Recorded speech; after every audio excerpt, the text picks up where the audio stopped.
Good evening विद्यार्थियों। आज मैं हिंदी के इस पीरियड में आप लोगों को व्याकरण विभाग से संबंधित संधि का प्रश्न बताऊंगा।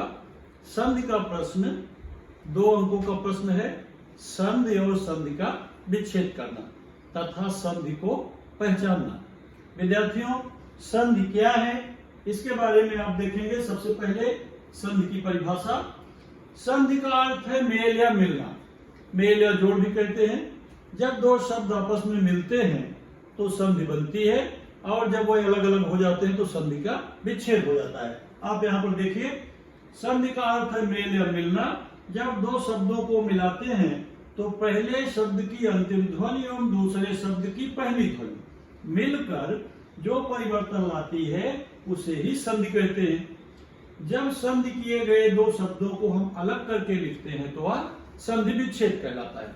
यानी जब दोनों मिलते हैं तो संधि बनती है, और दोनों अलग हो जाती है तो संधि का विच्छेद हो जाता है। विद्यार्थियों, जैसे शब्द है महात्मा, अब उसका हम विच्छेद करेंगे महाधन आत्मा, तो विच्छेद हो गया। और जब उसको हम जोड़ेंगे तो संधि बन जाएगी। जैसे यहां देखें कुछ उदाहरण। तथा धन अस्तु, तथास्तु। इस उदाहरण में आ एवं अ मिलकर आ बन गए एवं अ का लोप हो गया।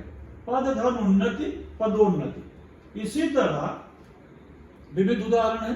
जगत धननाथ, जगन्नाथ। हिम धनालय, हिमालय। महाधन औषधि, महौषधि। इसी तरह से चिर धनायु, चिरायु। तो अब ऊपर दिखाए गए उदाहरणों में रा और रा मिलकर रा बन गए हैं। अब शब्द है समांतर, समानांतर। इसका जब हम विच्छेद कर देंगे तो संधि हो जाएगी समान धन अंतर। ऊपर दिए गए उदाहरण में ना एवं आन्य मिलकर ना बना दिया। इसी तरह से विद्यार्थियों, संधि के विषय में हमें जानकारी प्राप्त करनी है। हमारे संधि के जो भेद हैं इसके बारे में आप देखिए। संधि के मुख्य रूप से 3 भेद हैं। पहला है स्वर संधि, दूसरा है व्यंजन संधि, तीसरा है विसर्ग संधि। अब स्वर क्या है, व्यंजन क्या है, विसर्ग क्या है, इसके बारे में मैं क्रमशः आप लोगों को बताऊंगा। स्वर तो आप जानते हो, और अ ई के जो वर्ण हैं वो स्वर वर्ण है, उसमें ह्रस्व और दीर्घ भी हैं। तो जब दो स्वर मिलते हैं तो स्वर संधि बनती है। जैसे महाधनीश, महेश। रमाधनीश, विद्याधनालय। जब एक स्वर या एक व्यंजन अथवा दोनों व्यंजन मिलते हैं तो वहां पर व्यंजन संधि बनती है। तो आप देख रहे हो कि संधि के 3 भेद हैं। पहला स्वर संधि, दूसरा व्यंजन संधि और तीसरा विसर्ग संधि। अब हम इसी तरह से एक एक करके इसके बारे में जानकारी प्राप्त करेंगे। पहला अपना जो स्वर संधि है, अब उसके बारे में हम देखेंगे। स्वर संधि क्या, देखिए। जब दो स्वर आपस में जुड़ते हैं तो दो स्वरों के मिलने से उनमें जो परिवर्तन होता है वह स्वर संधि कहलाती है। जैसे विद्याधनालय, विद्यालय। इस उदाहरण में आप देख सकते हैं कि जब दो स्वरों को मिलाया गया तो मुख्य शब्दों में हमें अंतर देखने को मिला। 2 आ मिले और उनमें से एक आ का लोप हो गया। इस तरह से स्वर संधि बनी। अब स्वर संधि के बारे में हम विस्तार से जानकारी प्राप्त करेंगे इस वीडियो में। बच्चों, स्वर संधि के पुनः 5 उपभेद हैं। दीर्घ स्वर संधि, गुण स्वर संधि, वृद्धि स्वर संधि, यण स्वर संधि और अयाधि स्वर संधि। तो हम इनके बारे में आप लोगों को विस्तार से बताएंगे। आप लोग देखिए, पहला स्वर संधि क्या है और वो कैसे बनती है। स्वर संधि की परिभाषा देखिए।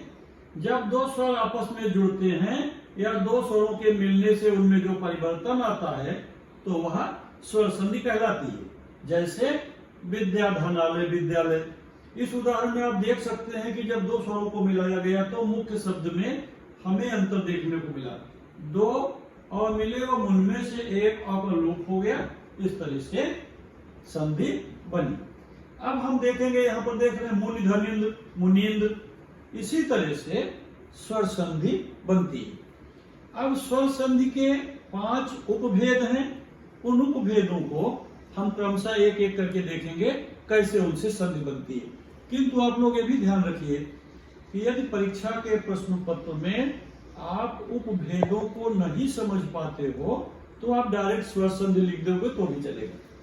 यहाँ पर देख रहे हैं कि स्वर संधि के जो प्रकार हैं इनमें 5 भेद हैं। पहला है दीर्घ स्वर संधि, गुण स्वर संधि, वृद्धि स्वर संधि, यण स्वर संधि और अयादि स्वर संधि। अब ये संधियां कैसे बनती हैं देखें। पहला दीर्घ संधि कैसी है। संधि करते समय अगर अ के साथ अ हो तो आ बनता है, ई के साथ ई हो तो बड़ी ई बनती है, उ के साथ उ हो तो बड़ा उ बनता है। इसे जब इस तरह संधि बनती है उसे हम दीर्घ स्वर संधि कहते हैं। कैसे बनती है उदाहरण देखिए। जैसे विद्याधन अभ्यास विद्याभ्यास, अधन परम धन परमार्थ, यहाँ पर अधन बराबर कवि धन ईश्वर कवीश्वर, ई धनी गिरि धनीश गिरीश, ई धनी बराबरी, वधु धन उत्सव वधुत्सव। तो इस तरह से दीर्घ संधि बनती है। दूसरी संधि है यहाँ पर गुण स्वर संधि। देखें जब संधि करते समय अ के साथ ई हो तो ए बन जाता है, आ के साथ उ हो तो ओ बन जाता है, और अ के साथ री हो तो वार बन जाता है। यह गुण स्वर संधि कहलाती है। यह संधि कैसे बनती है इसके उदाहरण देखें आप।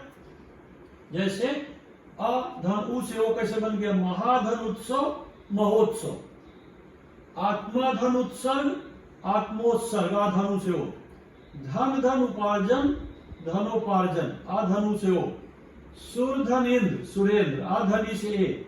इसी तरह महाधन ऋषि महर्षि, आ धन ऋ से अर बन जाता है। तीसरा भेद देखिए वृद्धि संधि क्या है। जब संधि करते समय आ के साथ ए हो तो ऐ बन जाता है, आ के साथ ए जुड़े तो ऐ बनता है, और जब आ के साथ ओ जुड़े तो वो हो जाता है, उसे वृद्धि संधि कहते हैं। जैसे देखें महाधन ऐश्वर्य महेश्वर्य, आ धन ऐ बराबर है, महाधन ओजस्वी महोजस्वी, या धनो से औ, परम धन औषध परम औषध, आ धनो बराबर हो, फिर जल धनो जलो आदि। चौथा भेद देखिए यण स्वर संधि कैसे बनती है। जब संधि करते समय ई के साथ कोई अन्य स्वर हो तो या बन जाता है, उ के साथ अन्य स्वर हो तो वा बन जाता है, और री के साथ कोई अन्य स्वर हो तो री का रा बन जाता है। कैसे देखें उदाहरण, अति धन अधिक बराबर अत्यधिक, ई धन अ बराबर या, प्रतिधन अक्ष प्रत्यक्ष, प्रतिधन आघात प्रत्याघात, ई धन अ बराबर या, अति धन अंत अत्यंत, ई धन अ बराबर या, अति धन आवश्यक अत्यावश्यक। इस तरह से संधि बनी। अब इसका 5वां भेद देखिए आप, अयादि स्वर संधि। जब संधि करते समय ए आई ओ औ के साथ कोई अन्य स्वर हो तो ए का ऐ, ध्यान से समझिए तभी आप समझ पाओगे, नहीं भूल जाओगे। संधि करते समय ए ऐ ओ औ के साथ कोई अन्य स्वर हो तो ए का ऐ का आय, ओ का आओ तथा आओ का आओ बन जाता है। यही अयादि संधि कहलाती है। या वा से पहले व्यंजन पर अ की मात्रा हो तो अयादि संधि हो जाती है, लेकिन अगर कोई विच्छेद न निकलता हो तो के बाद वाले भाग को वैसा ही लिखना पड़ता है। जैसे देखें श्रीधनन श्रवण, पावधनक पाव, पाव माने आग, पावधनन पावन, नय धनक नायक आदि।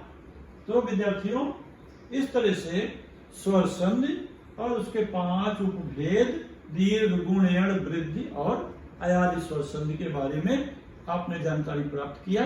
धन्यवाद।